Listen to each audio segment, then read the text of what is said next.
everybody. How are you guys doing on today? I am super duper excited because guess what, guys? Today is a new one. Hot off the press, we are hanging out with Natalie Walters on today, guys. This is her new one. It's her book birthday. So not only are we interviewing her today, we're celebrating her book birthday, and it's called Spies, Lies, and Alibis.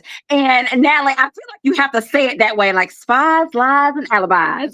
Yes, You have to yes. say it a certain way. We were super duper excited. So you guys already know what to do. Like, tag, and share. Tell a friend to tell a friend to come on down to the cafe because we're hanging out with Natalie Walters on the day. And you know what we say here. She might spill a little tea. She might spill a lot. But we definitely know she will spill some tea on today. Welcome. Natalie, my friend, I have to allow you the opportunity to introduce yourself to the people. Hello, my name is Natalie Walters. I have my new book out, Spies, Lies, and Alibis. Today, I am a romantic suspense author and am excited to share my new release that came out today. Two spies, one's deep undercover, one's pretending to be undercover, and how their lives sort of crash together. But I'm currently in the state of Texas, where the weather is warm and the sun sets late at night. So I'm enjoying the early parts of summer as we get into it before it gets too hot. I love that. I love that. And Natalie, you probably know, I know you and I talked a little bit behind the scene. I am a super duper excited about this book. I also was able to listen to the audio book. Oh Yeah. my goodness.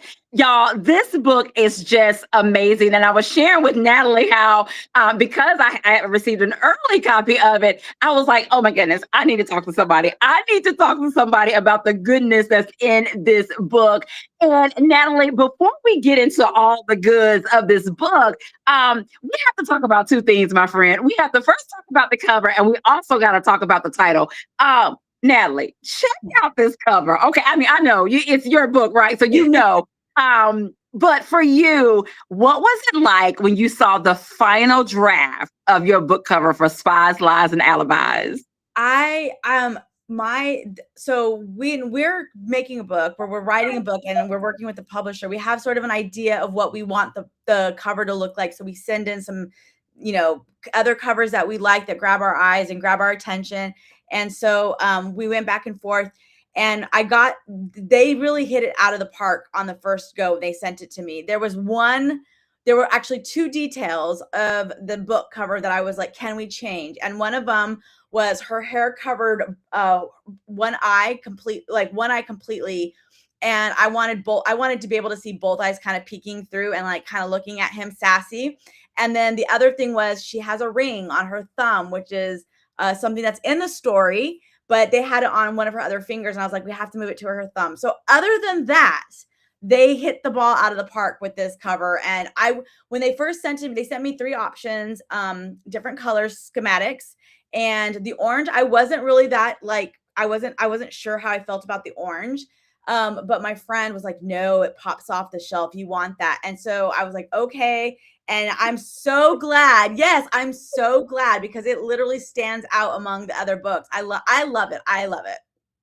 And Natalie, I don't know if you noticed. Okay, look, I have the orange, I have the red, I have the blue. Okay, I am matching this book cover on today. As you can see, I am feeling myself. Okay, I am Yes, totally matching this book cover I love on it. today. Thank you for sharing that. And one thing I tell people all the time, I was like, listen, with these book covers, I was like, the attention is in the detail. Yes. Natalie dropped some tea, okay, because pay attention to that ring on the thumb. Okay, you can learn about that ring and the significance of that ring on the thumb as well. But it's such a fun cover, Natalie. So thank you for spilling some tea about the behind the scene of this cover. Now, Natalie, we got to talk about this title, my friend. Spies, Lies, and Alibis. Was this your original working title, or you had something else? The title came later. Tell us about that.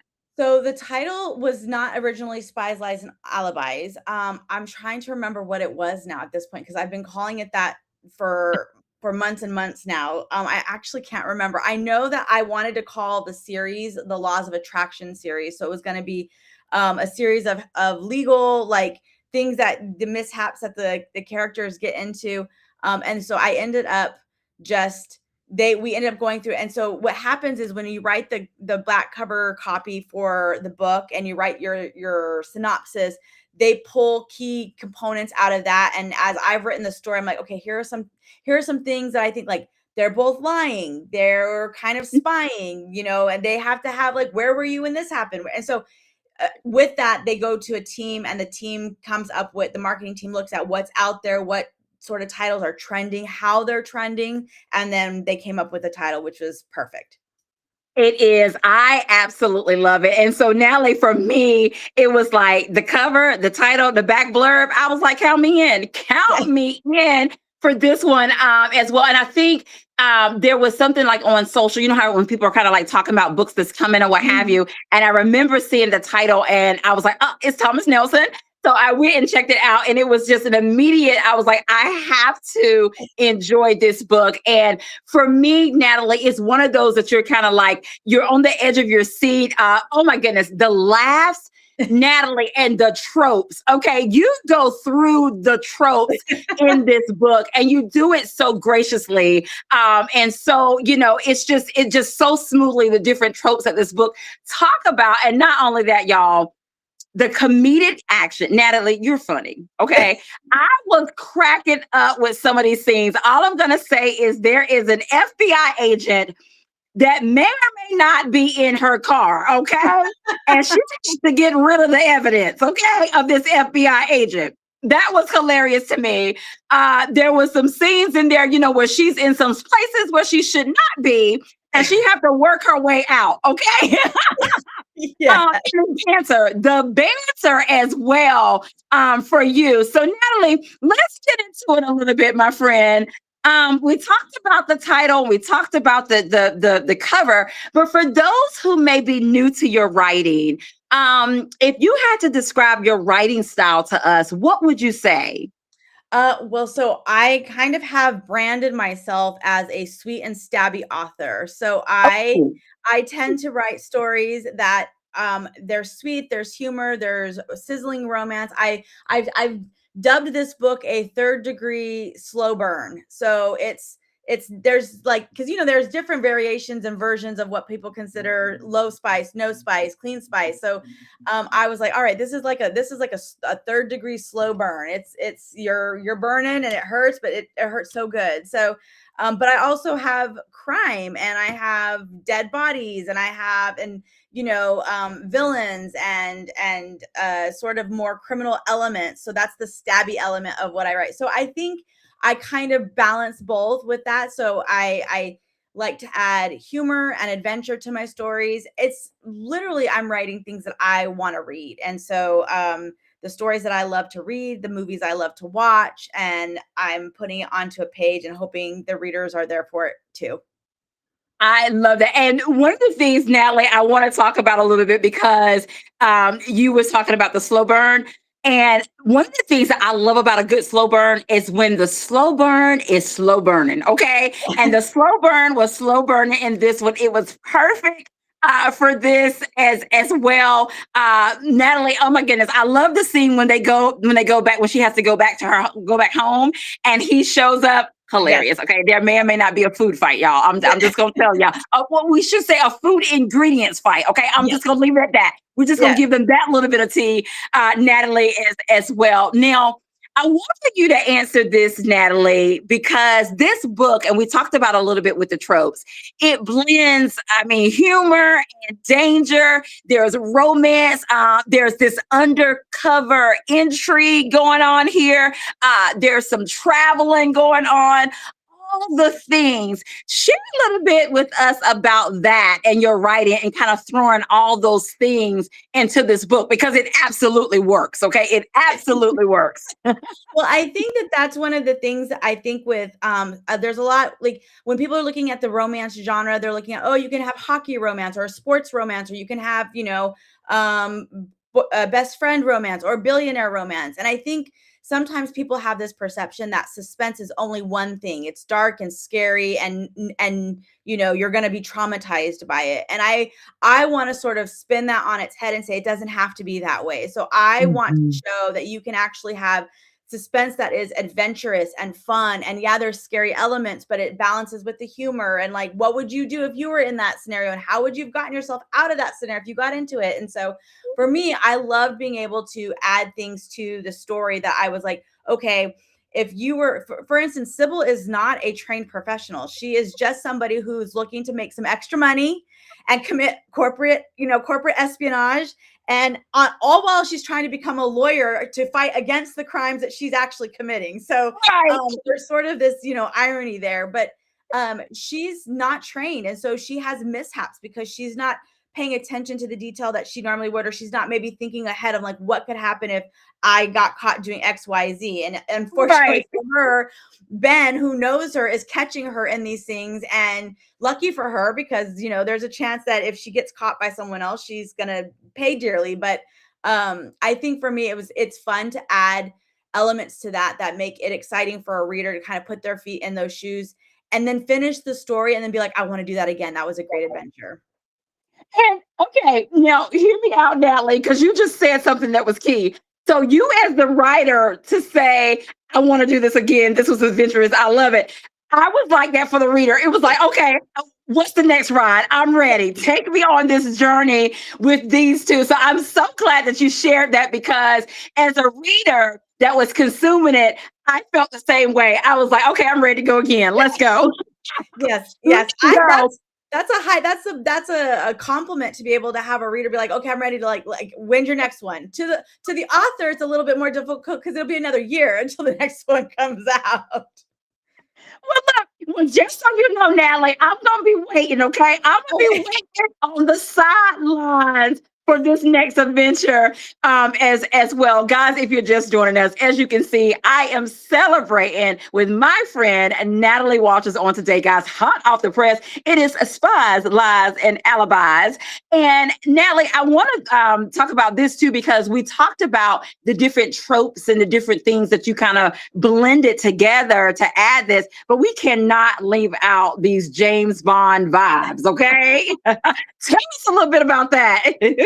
Well, so I was trying to figure out my hero, and I was like, all right, well, he's an FBI agent undercover, and I thought, well, what made him want to become an FBI agent? And I think he has always had this fascination with doing something dangerous, and James Bond was sort of somebody he idolized growing up, and so in his mind, he thinks he's James Bond, and there are some little clues and hints to James Bond's movies and stuff, but he recognizes that he is not nearly as suave as James Bond is, because James Bond never had an issue with the girl, and with the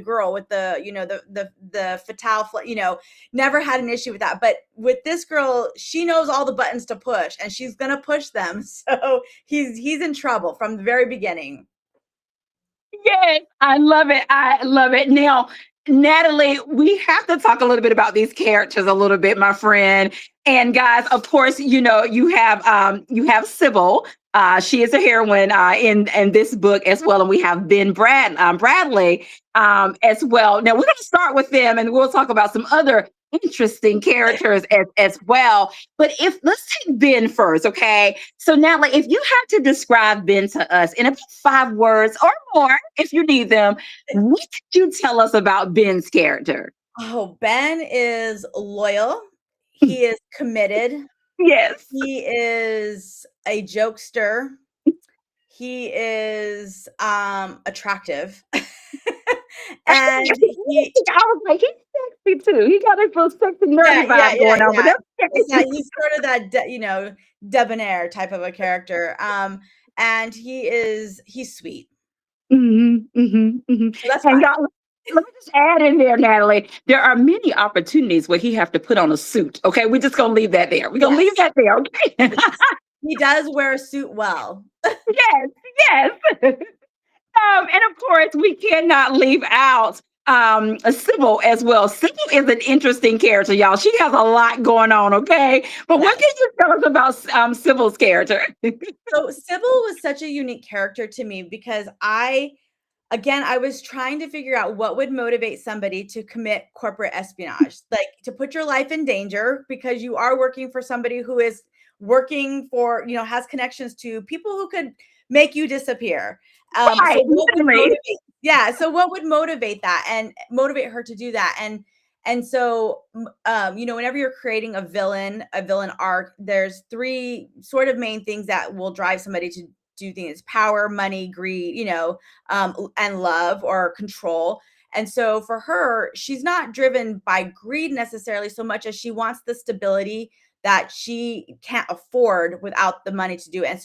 And really, it's not even the money, but she wants to become a lawyer, and that becoming a lawyer means stability, and stability means having a permanent address, and a permanent address means that she is not going anywhere and she's found her place, her home. And so being able to, she has a personal background that with her mom and her mom's condition that sort of motivate her. She's in a ton of debt for college, which so many people I think can relate to. And like, what would somebody do when they're in that much debt and they're trying to climb out of it and still help people and protect people? So in her mind, she's rationalized what she's doing. That it's sort of like she's, the Robin Hood a bit, she's helping take down the bad guys to take care of the good, the good guys, the innocent people. Yes, yes. Guys, if you're just joining us, I am hanging out with Natalie Watts on today. It is her book birthday. It's the release of Spies, Lies, and Alibis. It is available now. And we'll be sharing with you in just a bit how you can get your hands on a copy of Spies, Lies, and Alibis as well. Now, let's go into these characters just a little bit more. Is there a character, Natalie, that was fun and interesting for you to write? But on the flip side, is there also a character that was a little more complex for you to write? So kind of a two-part question there. Yeah. So Gran was an unexpected, pleasant surprise. Ben's grandmother, Ooh. Gran, was not planned. Until that first phone call when she calls him, that was unexpected, and she sort of, many people will tell you she stole the show on this book. They want more of her, and I honestly, I hope to be her when I'm her age. I want to be her. So she was an unexpected surprise. I love her. My more complicated character actually was Sebastian. Really? Yeah, I had different plans for him when I initially started, and as I started to develop the story, he turned out to be a surprise that was an unexpected surprise, but in like a more like, I was like, "Oh, I don't think he's who I think he is. I think Oh, I think he's something different." And so that was and so that element of the story, without giving anything away, was a bigger complication than I thought, because I think we all have an idea. Like, as I'm writing, I have an idea of who my villains are, who my bad guys are, what I need them to do, what needs to happen. And the story kind of took a little bit of a twist in that manner. But I love the way it turned out. wow. That is some tea for me. I didn't see that coming. Okay, cool. Now we have to talk about Sebastian's dad a little bit. Give us a little bit about his character. So I think for him, I think, he I feel like sometimes people, when they own businesses, and just not even own business, just in general, I think there are times when we might make a decision that lands us in deeper water than we can swim. And so we're treading, Mhm. and we're trying to figure out, how do we get to the edge of the pool to pull ourselves out. And unfortunately, if there's crashing waves, or there's, somebody pulling us down, it just seems to get you sink, you go to start sinking. And so I think for Sebastian's dad, I think that it's I think his character shifts in a way, again, unexpectedly, but I think it actually adds a level of depth to the story that shows that there's redemption possible. There are still consequences to Yeah. decisions. um and and I think it's the acceptance of the consequences, and knowing that I'm going to accept this consequence, and I'm going to move forward, but I'm going to do the best that I can based off of this, and make better decisions going forward. Yeah, yeah. Now, Natalie, we got to backtrack a little bit too, because Sebastian is like, he's like a key player in this as well. So for those who have not read it yet, can you describe his character to the people today? Who? Sebastian? Sebastian. So Sebastian is a bit, he's like he's like the heir to the throne, but he's not exactly prepared for the responsibility. Right. Like he think he is. He thinks he is, and he has been wearing those epaulets of, superiority and ownership, but without earning the chops to be able to be where he's at. And so he makes some unwise decisions that his dad has to clean up. But in that process, I think, like, as any parent, when your child makes a bad decision, you're going to help them, but you also have to help them learn that lesson as well. So you can't take away their consequences, but you can kind of guide them and steer them and try to help, I guess, lessen that pain the best way that you can. Yeah. Now, Natalie, I have to share this with you.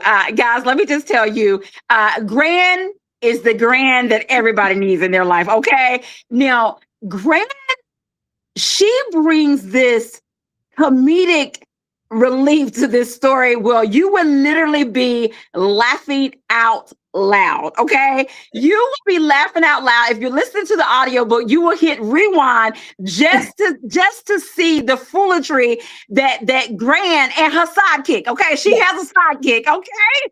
Yes. And all the troubles in a good way that Gran get into, okay? Yes.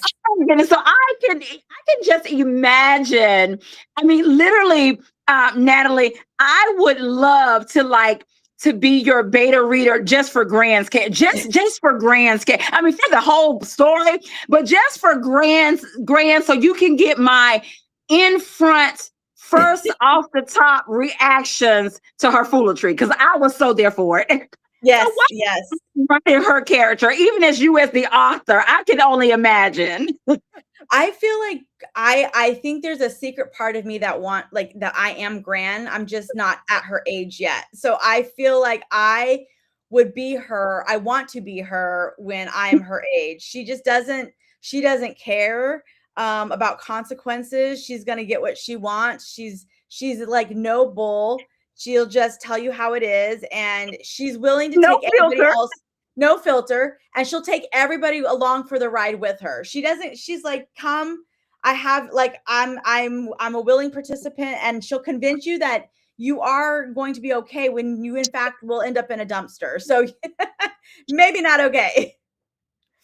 Guys, let me just tell you, if you have not picked up Spies, Lies, and Alibis, you will absolutely know when Gran makes her entrance, okay? And she makes a couple of entrances as well. I love that. Now, I want to ask you this. Let's go back to Sybil for a little bit. Sybil hides behind a polished professional exterior while secretly gathering intel, okay? So, guys, we're not spilling any tea. That's kind of like, what she does. But what fascinated you most about writing a heroine who performs emotional espionage as much as tactical espionage? What was that like for you, for her character?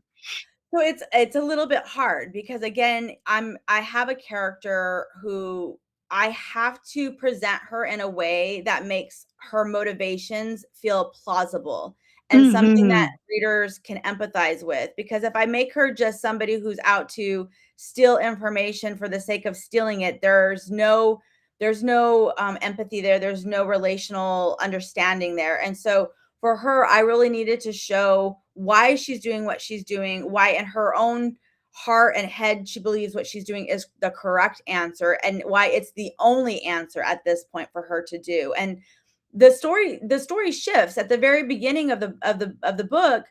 Her motivation is she needs to get out of debt, and she needs to go to law school, and she's going to eventually make these people pay the legal way, but for right now she's got to get them in a different way.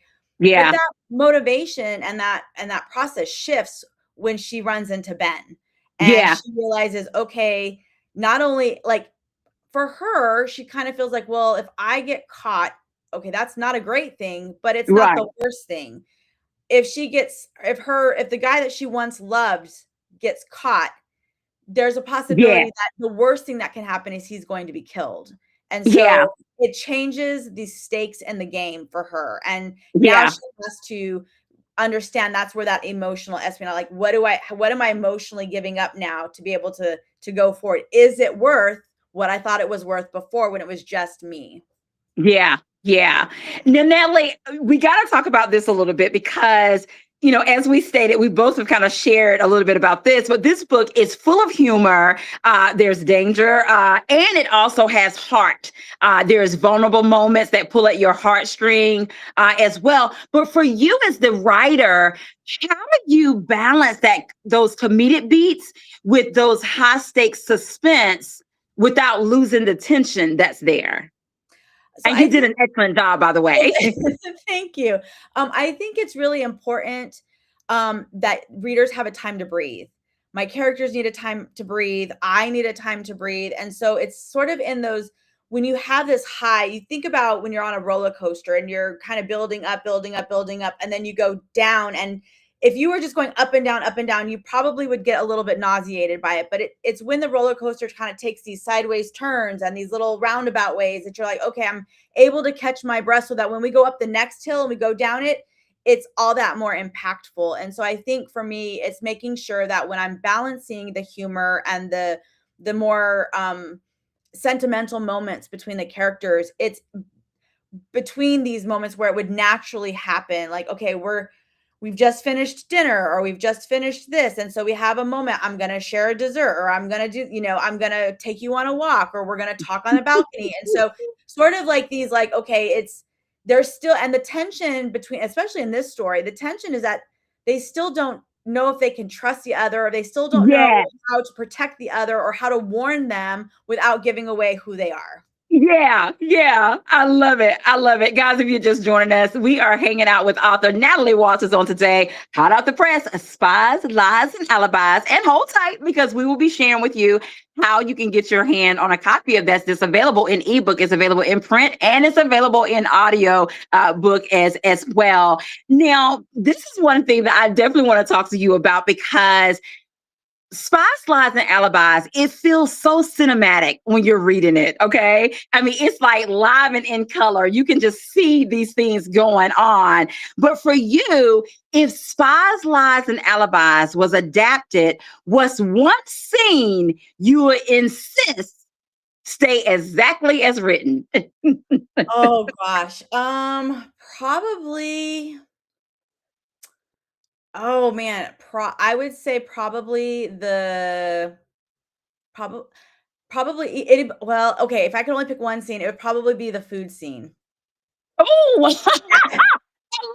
I love it. Yeah. Look, Natalie, I totally agree with you. Or any scene that has grand in there. If Yes. just one grand scene has to be as written, or the Yes. food scene. Absolutely. I am Yes. so here with you for Yes. that one as well. Now, Natalie, we're going to switch it up a little bit, my friend. We're going to do a little rapid fire. And so I'm going to tell you a word or a phrase, and you just share with me, my friend, what is the first thing that comes to mind. So first up is civil in one word. Um, Tenacious. Okay. Been in one word. Funny. Okay. All right. You ready for this one? Yeah. Being and civil in one word. Chaos. Okay. Natalie, a scene that made you laugh. Um, okay, rapid fire. Probably the food scene. Y'all, this is an iconic food scene. Okay, you Yes. you will live for this scene. Okay, as you Yes. can see, me and Natalie, we don't mention it several times. Okay, Yeah. all right, I actually, as I think about, I'm like, I might change my mind. okay. I think the revolving door scene. Oh, I love it. I love it. Oh my goodness, yes, yes, Natalie. So y'all, Yeah. you gotta read the book to know what we're talking about. See, we spilling some tea. Let's That's put something for you guys to enjoy. Yes, look for the revolving door scene. Oh my Yeah. goodness. And let me just say, it involves a sandwich. Yes. Goodness, that is too funny. Okay. Um, let's see. A scene that made you tear up. Um, Probably, I don't know. I would say probably I don't know. I don't know if I teared up on this one because I kinda knew where it was going, and so I Okay. don't know that I had a moment there where I teared up. It's Gotcha. not Okay. I think the I yeah, I'm trying to think if there was, like I think it's I mean, if there was one, it was probably, like, the part that kinda broke my heart a little bit probably would have been the scene where Sybil gets a phone call from her mom, and when she's in Mm. yeah, Ooh, yeah. Yeah. Okay. I see you. I can see that. I can see that. Okay. Um, who is most likely to team up? Sybil or Ben? Which is one is more likely to team up and work as a team? Sybil or Ben? with each other. Uh-huh. Oh, Ben, for sure. Okay. Which one is more likely to go rogue? Sybil, for sure. Absolutely. Yeah. Absolutely. I love it. I love it. Now we have to play a quick round of this or that. And Natalie, it is this or that, Spies, Lies, and Alibis edition. Are you ready? I'm ready. Okay. Uncover mission or high stakes gala? Undercover mission or high stakes gala? Undercover mission. Okay. Hidden agenda or hidden feelings? Hidden agenda or hidden feelings? Hidden feelings. Okay. Ben's undercover swagger or Ben's soft heart? His swagger. Ooh, yes. Okay. Secret meeting or secret message? Oh, secret message. I love that. I love that. Thank you so much, Natalie, for hanging out with us. Let me just tell you, the time goes by so fast. I'm so excited because it is your release day on today as well. And guys, there is a giveaway. The giveaway is sponsored by her publisher. There is a copy of Spies, Lies, and Alibis. And Natalie, I'm going to get you to help me, my friend. I'm actually going to go up and down the comment section. And all they had to do to be in the running is to comment somewhere or throughout the broadcast on today. So whenever you tell me to stop, my friend, that person will be the winner of a copy of Spies, Lies, and Alibis. So let me get everything ready. I can't see anything, so I don't know. Nothing, you can't see it. I'll be going through the comment sections and then you will tell me when to stop. Okay, I am ready when you are. Okay, stop. Okay. JB Williams, and she says intriguing and suited up too. I love it. I love it. JB, you are the winner, my friend. If you will inbox me, if you inbox me, I'll make sure that I get that over to her publisher as well. So again, thank you so much, JB, for joining us. Thank all of you guys for joining us as well. And of course, Natalie, you have to share with us, how can we get our hands on a copy of Spies, Lies, and Alibis? All of my books are available at any of your favorite book retailer in audiobook, paperback, and ebook. And you can find me on social media on Instagram. I love hanging out with readers and interacting with people. So love for anybody to come and join me over there. But my website, nataliewalters.com, you can find all the links there as well. I love it, guys. There you have it. Spies, Lies, and Alibis is available where books are sold. So get you a copy. It's available in ebook, audio, and print. You can get a copy. So whatever suits your fancy. And of course, guys, once you read it, let me just tell you, it is tell a friend to tell a friend good. It's a great buddy read as well, because you will definitely want to talk to somebody as well. Definitely, my friends, do me a favor. Leave my friend Natalie Walters, leave her a review, because I know that she will be so appreciative of you guys doing that as well. And not only that, sharing is caring. So tell a friend to tell a friend about Spies, Lies, and Alibis as well. And of course, Natalie has shared with us how to stay connected with her. We'll be sure to put her website in the comment section as well. Make sure you go to her website, check out her backlist. Also, guys, sign up for her newsletter so you can find out what she has going on and other things that she's working on as well. And follow her on social media. And of course, Natalie, I want to ask you this last question. Spies, Lies, and Alibis in 3 words. Chaotic adventure, unputdownable. Is that a word? Unputdownable it is. Y'all, I second that, okay? It is chaotic, it's adventurous, and it is definitely unputdownable. I love that. I love that as well. And Natalie, my friend, it has been amazing hanging out with you on today. Happy release day. I hope you Thank are you. enjoying your day on today. And of course, my friend, I have to allow you the last words of what you want to say to the people. Well, thank you very much. I hope you all try the book, and I hope it makes you ignore all of your social jobs, your work, your food, your children, because you just can't stop reading it. I love that, guys. There you have it. Spies, Lies, and Alibis. Definitely get you a copy. Natalie, I have had so much fun talking to you about your new book that just came out on today, Spies, Lies, and Alibis, my friend. It has been amazing on today. Guys, as we always say here at the cafe, have an amazing day because Natalie and I, we are definitely having an amazing day. And until next time, we will see you guys later. Bye bye. Bye.